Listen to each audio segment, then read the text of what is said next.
الحمد لله نحمده ونستعينه ونستغفره ونؤمن به ونتوكل عليه ونعوذ بالله من شرور أنفسنا ومن سيئات أعمالنا من يهده الله فلا مضل له ومن يضلله فلا هادي له ونشهد أن لا إله إلا الله وحده لا شريك له ونشهد أن سيدنا ونبينا ومولانا محمدا عبده ورسوله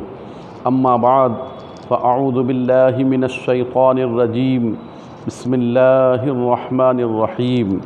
ولا تقولوا لمن يقتل في سبيل الله أموات بل أحياء ولكن لا تشعرون آمنت بالله صدق الله العظيم وصدق رسوله النبي الكريم ونحن على ذلك لمن الشاهدين والشاكرين والحمد لله رب العالمين۔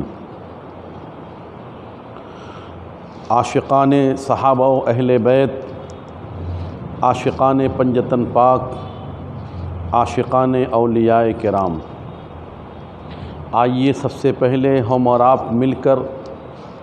اپنے پیارے آقا مدینے والے مصطفیٰ، امت کے غمخوار شفیع روز شمار، رحمت کونین جناب محمد الرسول اللہ صلی اللہ علیہ وسلم کی بارگاہ بے کس پناہ میں جھوم جھوم کر بآواز بلند درود و سلام کا نذرانہ پیش کریں۔ صلی اللہ علی النبی الامی و آلہ صلی اللہ علیہ وسلم، صلاۃ و سلاما علیک یا رسول اللہ صلی اللہ تعالی علیہ وسلم۔ پچھلے بیان میں آپ نے یہ سنا ہوگا کہ حضرت سیدنا امام حسین رضی اللہ تعالی عنہ کی شہادت کی خبر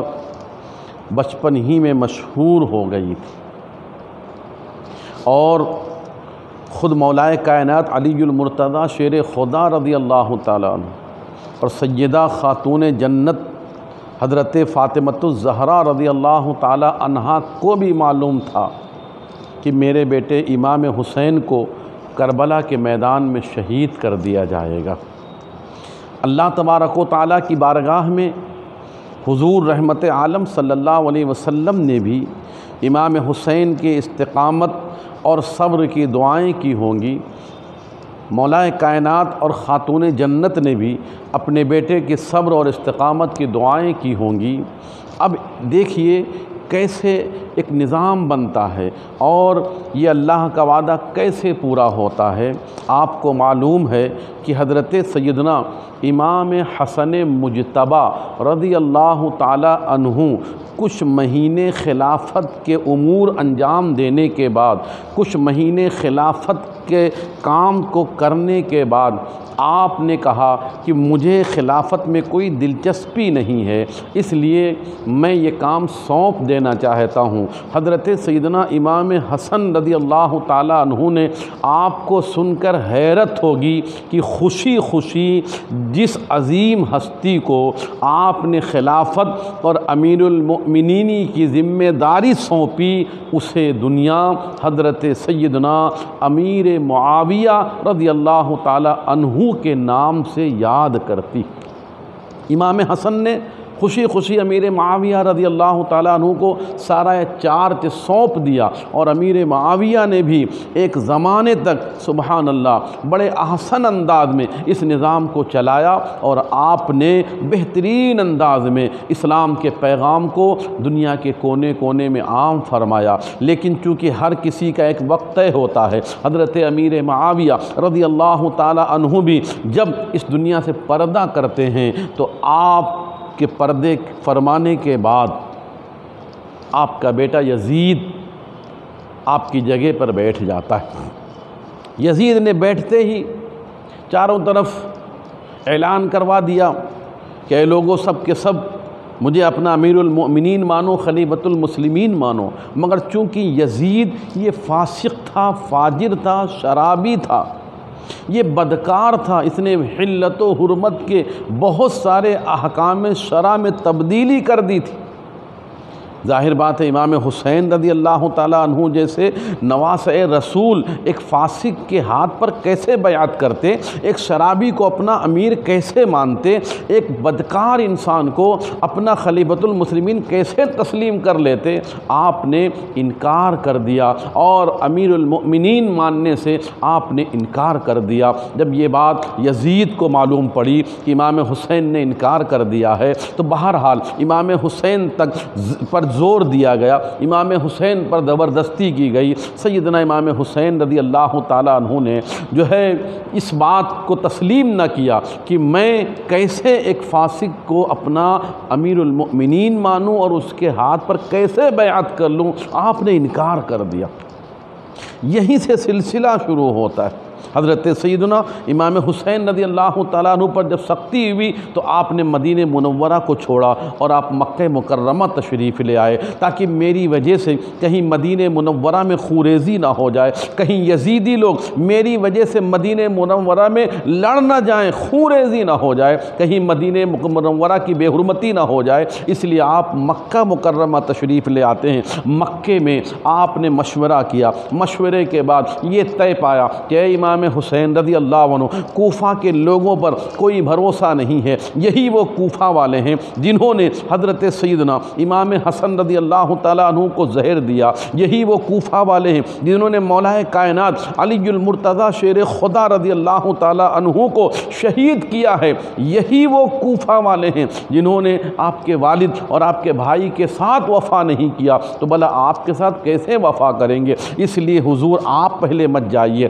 پہلے آپ مسلم بن عقیل کو بھیجئے۔ حضرت مسلم بن عقیل رضی اللہ تعالیٰ عنہ امام حسین کے نمائندہ بن کر کوفہ پہنچ جاتے ہیں، اپنے دونوں بیٹوں کو ساتھ لے کر۔ اللہ اکبر، ایک خوشی کا ماحول تھا جب مسلم بن عقیل پہنچے تھے۔ 12,000 کوفہ کے رہنے والے لوگوں نے بیک وقت حضرت مسلم بن عقیل کے ہاتھوں پر امام حسین کے نام کی بیعت کی تھی اور کہا تھا اے مسلم بن عقیل، آپ حسین کو بلوا لیجئے، ہم امام حسین کے نام پر اپنی جانیں قربان کرنے کے لیے تیار ہیں، ہم امام حسین کے نام پر اپنی اولاد اور اپنا مال سب کچھ قربان کرنے کے لیے تیار ہیں، آپ امام حسین کو بلا لیجئے۔ حالات بڑے بہتر تھے، کوفہ والوں نے بڑی جابازی اور بڑی جوش اور بڑی بہادری کا جذبہ بتایا تھا، اس وجہ سے حضرت مسلم بن عقیل نے فوراً خط لکھا، اے حسین اعظم، اے شہید اعظم، اے حضرت امام حسین، اے نواس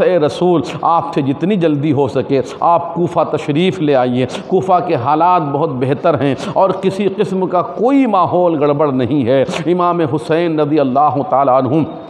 مسلم بن عقیل کے قاصد کا خط پا کر آپ مکے سے کوفہ کی طرف نکل پڑتے ہیں۔ اے عاشقان اہل بیت، اے عاشقان صحابہ، آپ کو سن کر حیرت ہوگی، ادھر حضرت مسلم بن عقیل نے خط بھیج دیا کہ آپ چلے آئیے، اور ادھر یزید کو معلوم پڑا کہ کوفہ میں حسین کی طرف سے مسلم بن عقیل رضی اللہ تعالیٰ عنہ آئے ہوئے ہیں اور وہ حسین کے نام پر بیعت کر رہے ہیں۔ ابن زیاد کو یزید نے کوفہ کا گورنر بنا کر بھیجا اور ابن زیاد نے کوفہ کے لوگوں کو بلا کر اور ان کو ایسا ڈرایا دھمکایا اور ان کو اس طریقے سے للکارا کہ ایک رات میں 12,000 کوفی جنہوں نے حسین کے نام پر بیعت کی تھی وہ سب کے سب ڈر گئے اور امام حسین کی بیعت سے انکار کر گئے، یہاں تک کہ کوفہ میں حضرت مسلم بن عقیل رضی اللہ تعالی عنہ کو لوگوں نے دیکھا ابن زیاد نے شہید کر دیا۔ ابن زیاد کے کہنے پر ہی جو ہے حضرت مسلم بن عقیل کے دونوں بچوں کو شہید کر دیا گیا۔ اللہ اکبر، یہ وہی کوفی لوگ تھے جو پہلے جان نثاری کی باتیں کرتے تھے، مگر انہی کوفیوں نے ایک وقت ایسا آیا کہ اپنی آنکھوں کے سامنے مسلم بن عقیل کو شہید ہوتا ہوا دیکھا، مگر کچھ نہ بولے۔ حضرت ان کے بیٹوں کو دیکھا مگر پھر بھی انہوں نے کوئی احتجاج نہ کیا۔ اور پھر ایک وقت وہ آتا ہے جب امام حسین رضی اللہ تعالیٰ عنہ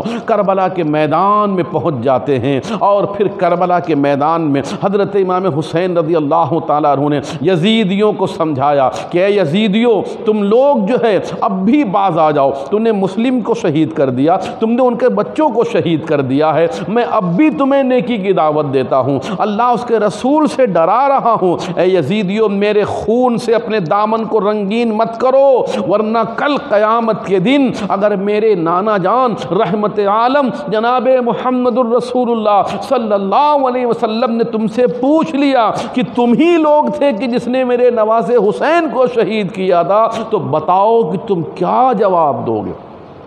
مگر ایک بھی نہ سنی امام حسین رضی اللہ تعالیٰ عنہ کی، اور پھر بالآخر نوبت یہاں تک آ جاتی ہے یزیدیوں کے دل و دماغ پر جو اقتدار کا نشہ چھایا تھا، یزیدیوں کے دل و دماغ پر جو حکومت کا نشہ چھایا تھا، جو دولت کا نشہ طاری تھا، اس میں اتنے اندھے ہو گئے تھے کہ ان یزیدیوں نے امام حسین رضی اللہ تعالیٰ عنہ کو بھی شہید کرنے کی پکی تیاری کر لی۔ اور پھر محرم الحرام کا 10واں دن آتا ہے، عاشورہ کا دن آتا ہے، اور پھر جب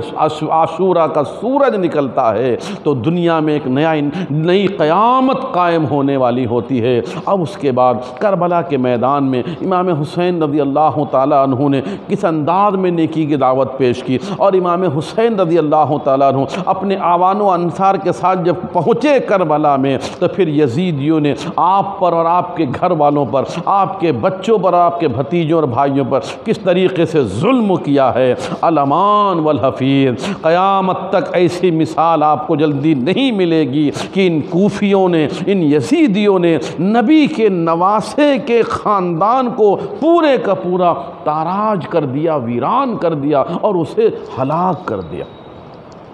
کربلا کے میدان میں امام حسین رضی اللہ تعالیٰ عنہ کی شہادت کا واقعہ کیا ہوتا ہے، انشاءاللہ یہ امام حسین رضی اللہ تعالیٰ عنہ کی شہادت کا تفصیلی واقعہ جو ہے وہ آئندہ کلپ میں آپ کو بتایا جائے گا۔ آج ہم نے جو کچھ بھی سنا ہے اسے اپنے ذہن میں رکھیں، اور کس طریقے سے کیا بنا اور کیسے امام حسین رضی اللہ تعالیٰ عنہ کربلا پہنچے یہ آپ نے سن لیا۔ انشاءاللہ آنے والی گفتگو وہ آئندہ کلپ میں آپ کو سنائی جائے گی۔ اللہ تعالیٰ ہم تمام کو امام حسین اور ان کے گھر والوں سے سچی محبت کرنے کی توفیق عطا فرمائے۔ حسین زندہ باد۔